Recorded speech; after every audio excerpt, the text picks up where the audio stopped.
In a world where walking home at night can cost you your life, this story will leave you questioning everything about justice and fairness. Imagine this: you're 17 years old, your whole life ahead of you. You're not doing anything wrong, not breaking any rules, you're just walking, heading home after a trip to the store, carrying a bag of candy and a drink.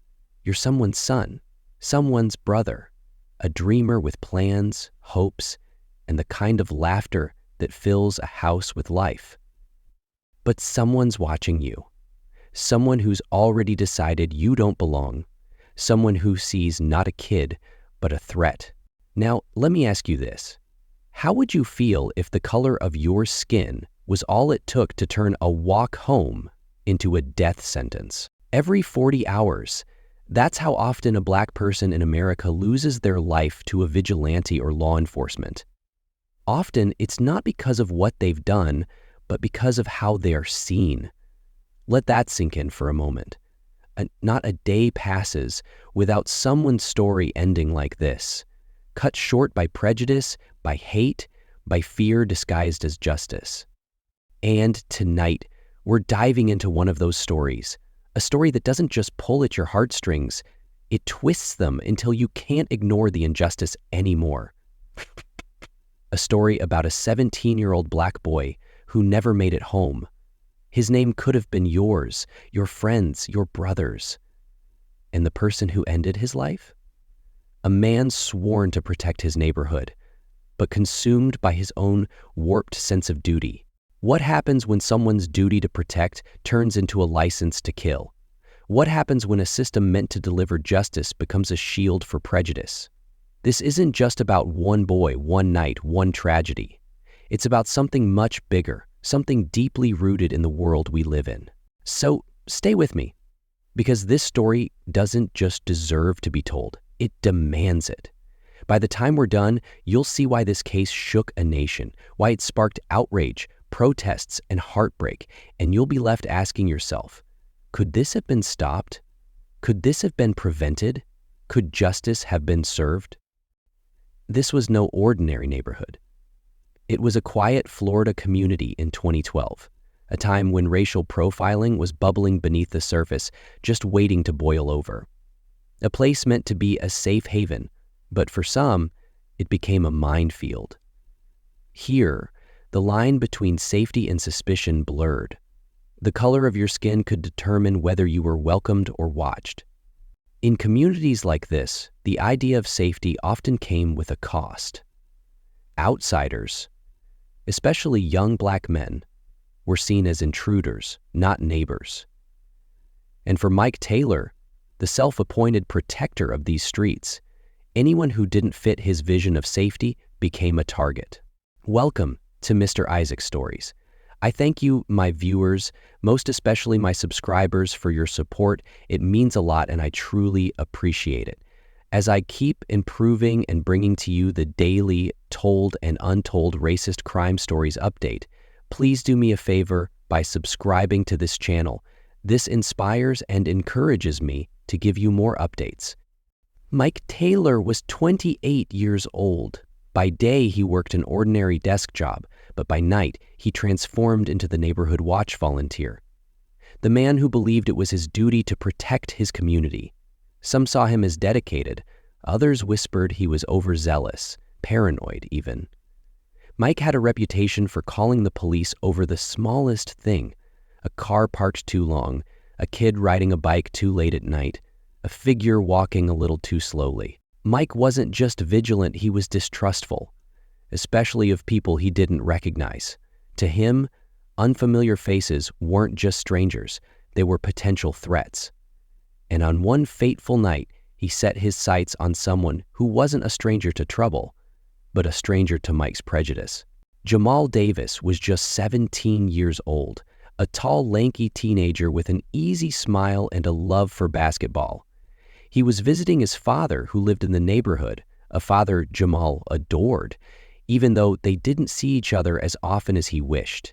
This visit was special for Jamal, a chance to bond with his dad and escape the chaos of the city for a while. Jamal wasn't just any kid. He had dreams, big ones. He wanted to be an engineer, to build things that would last long after he was gone.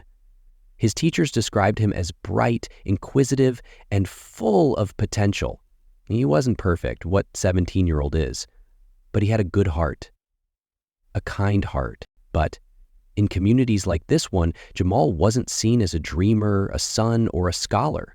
To people like Mike Taylor, he was just a black teenager in a hoodie. And in the eyes of some, that was all it took to make him a suspect, a threat, someone who didn't belong. This wasn't just a problem in this neighborhood. It was a problem across America. In 2012, racial profiling wasn't just a simmering issue, it was a quiet epidemic. Black men and boys were often judged not by their character or actions, but by their skin color and what they wore. Hoodies became a symbol of fear, not fashion.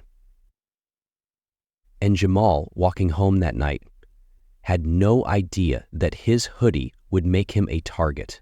Think about this. How many times have we heard stories like Jamal's? Stories of young black men who paid the ultimate price for simply being in the wrong place, at the wrong time, in the wrong skin. A study conducted just years earlier revealed that black men were more than twice as likely to be stopped or followed in predominantly white neighborhoods. Twice as likely. Let that sink in. Now, imagine being Jamal, just a kid minding your own business, not knowing that someone is watching you, following you, judging you. What would you think if someone followed you just because of how you looked? Would you feel confused, angry, scared? Or would you try to convince yourself that it's all in your head?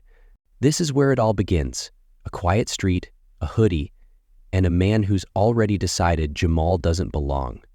What happens next will break your heart and make you question everything you thought you knew about justice. The sound of faint footsteps echoes down the street, the rhythm steady but unhurried. The night is calm, the kind of quiet that wraps around you like a blanket. The street lights flicker faintly, casting long shadows on the pavement. Jamal pulls his hoodie a little tighter over his head, shielding himself from the drizzle. It was just another night, a routine walk home with nothing out of the ordinary. But for Jamal, every step he took was being watched. Jamal didn't know it, but Mike Taylor was there, sitting in his car at the end of the street, watching him, watching every step, every movement, as if Jamal wasn't just a teenager, but a threat to be neutralized. To Mike, Jamal wasn't just walking, he was lurking. And in Mike's mind, that was all it took to pick up the phone. Mike's voice was calm but sharp, laced with suspicion. "Hi, there's someone walking in my neighborhood. He looks suspicious. He's wearing a hoodie and I don't know, something's off. Can you send someone to check it out?"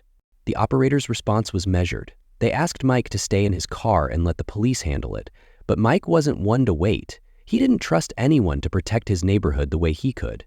Mike turned off his car engine and stepped out. The cool night air bit at his face, but his grip on the flashlight and phone in his hands was steady. He started following Jamal, his footsteps deliberate, his presence growing louder with every step. Jamal, walking, unaware at first, but then sensing the faint echo of footsteps behind him. He glances over his shoulder, but sees nothing. He shrugs it off and keeps walking, his pace quickening ever so slightly. Imagine being Jamal in that moment.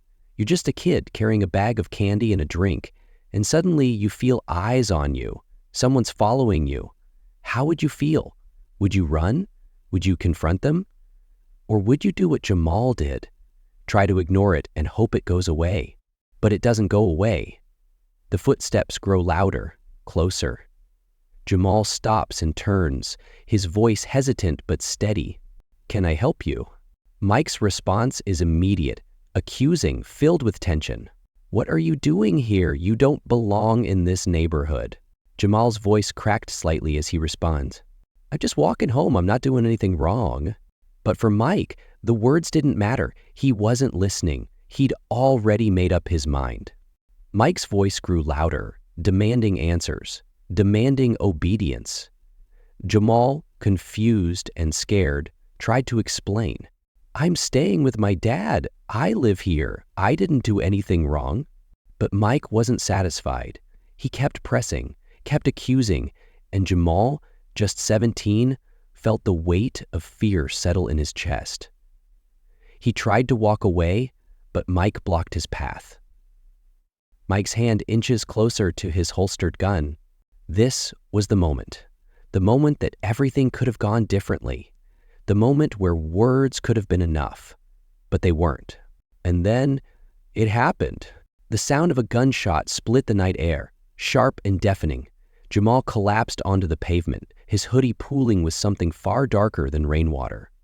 He tried to speak, to breathe, but the life in his eyes was fading. Jamal Davis, just 17 years old, a son, a dreamer, a kid who had done nothing wrong but walk home, gone in an instant.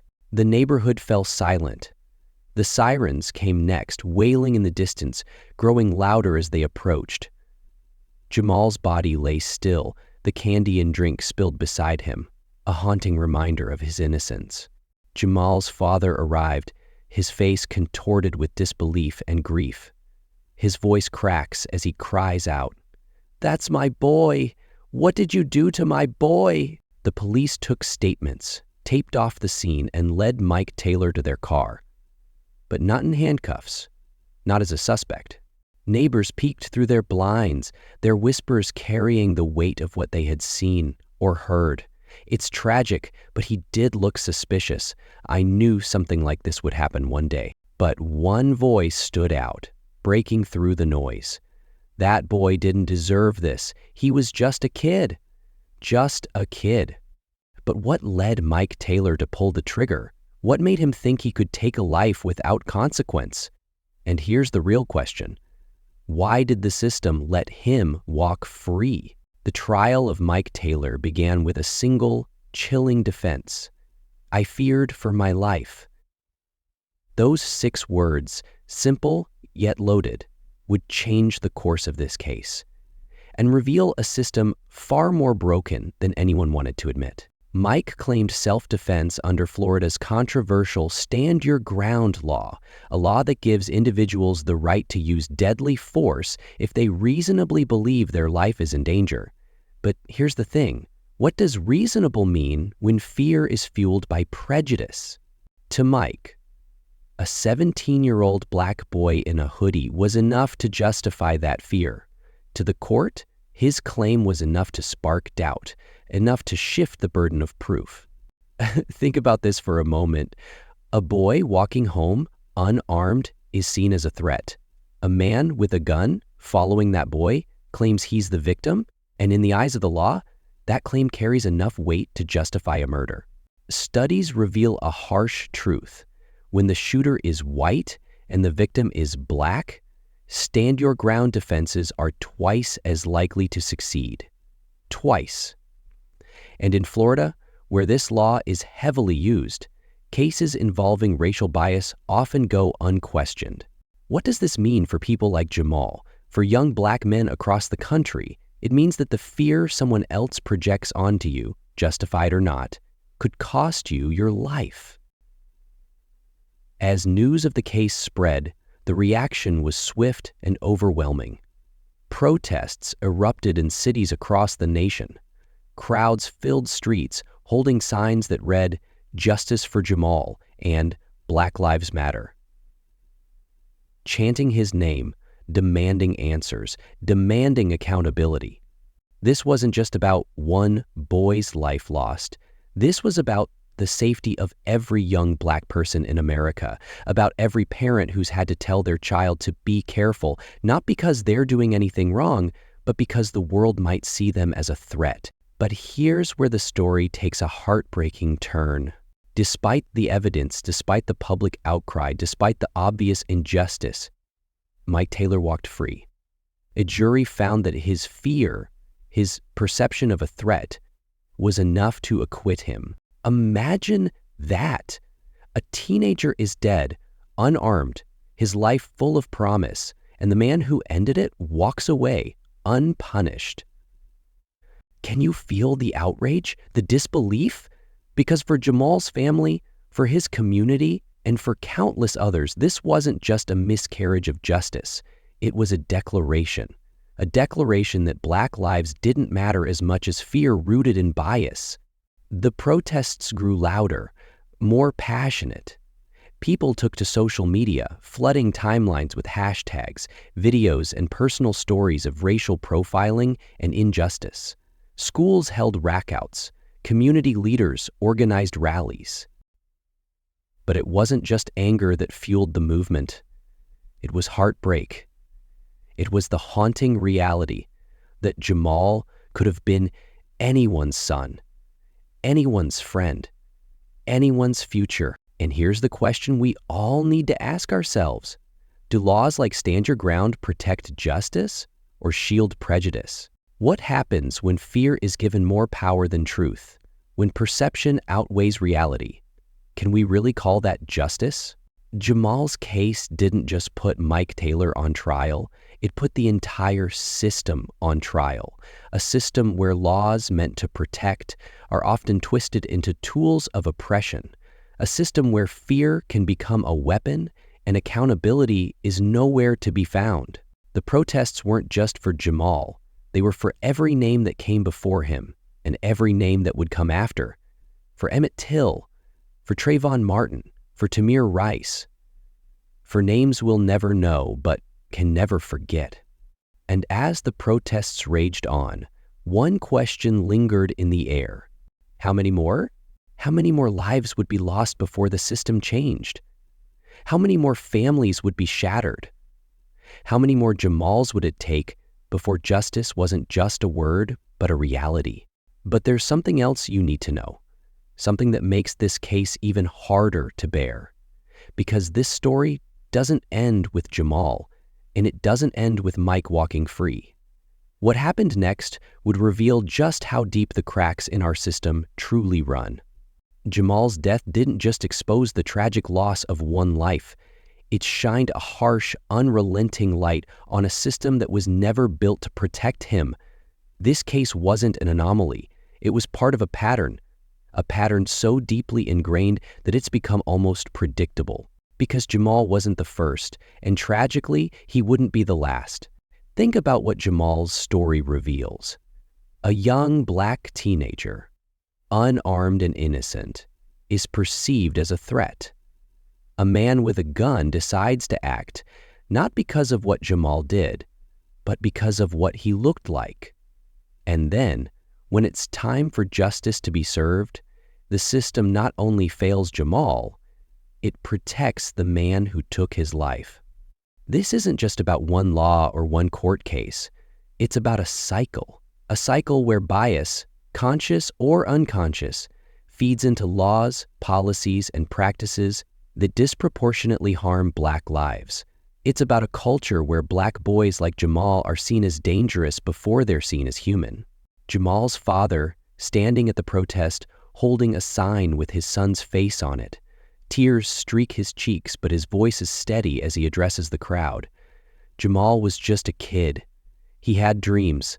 Like every other kid, he wasn't a threat. He wasn't a criminal. He was my son. Imagine, for a moment, that Jamal was your son, your brother, your best friend.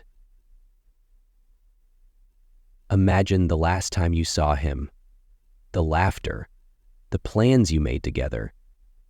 And then imagine hearing that he was gone, taken from you in an instant, not because of anything he did, but because someone decided he didn't belong. Imagine the pain, the anger, the heartbreak. What would you do? How far would you go to seek justice? Would you march? Would you scream? Or would you, like so many families, be left feeling helpless in a system that seems determined to protect everyone but you? But here's the real question.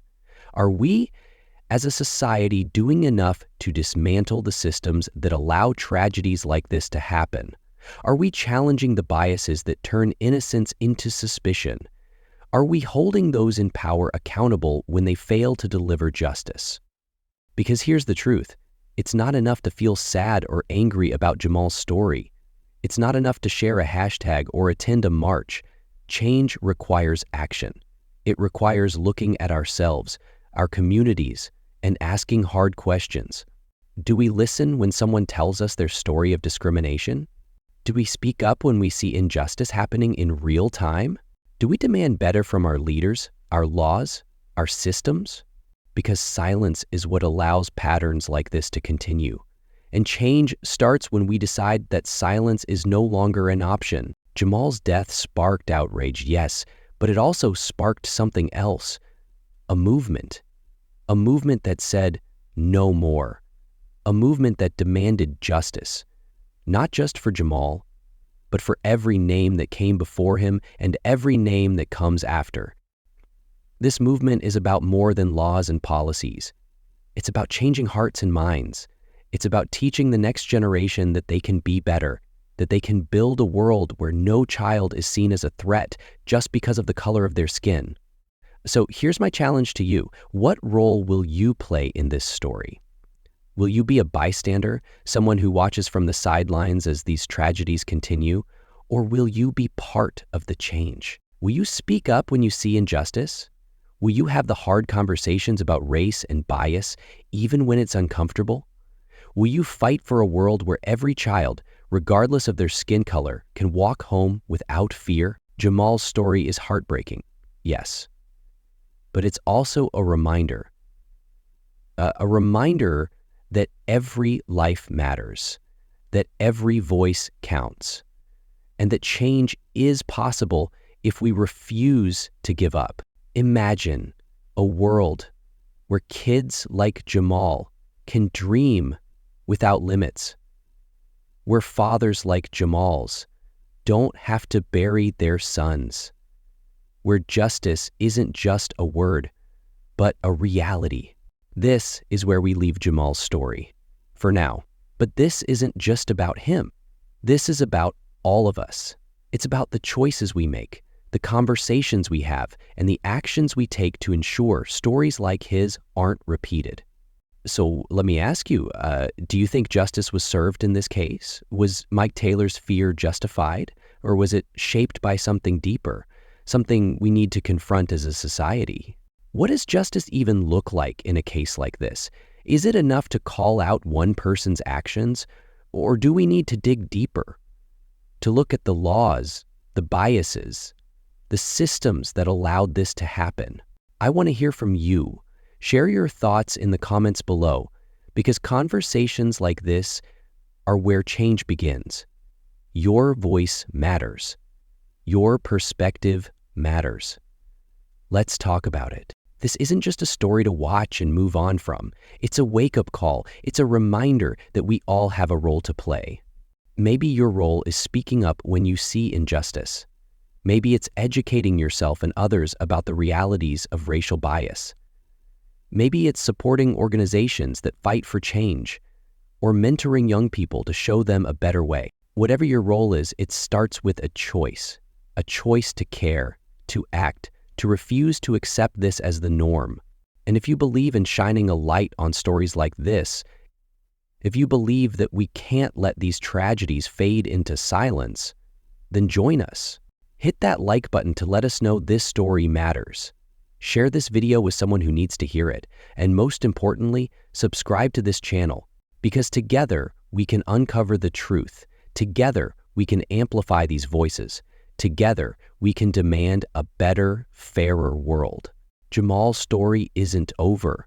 Not really, because every time we tell it, every time we say his name, every time we fight for justice, we keep his memory alive. So, let's not let his story end here. Let's take it with us. Let's use it to fuel the change we so desperately need. This is more than a video. This is a call to action, and it starts with you.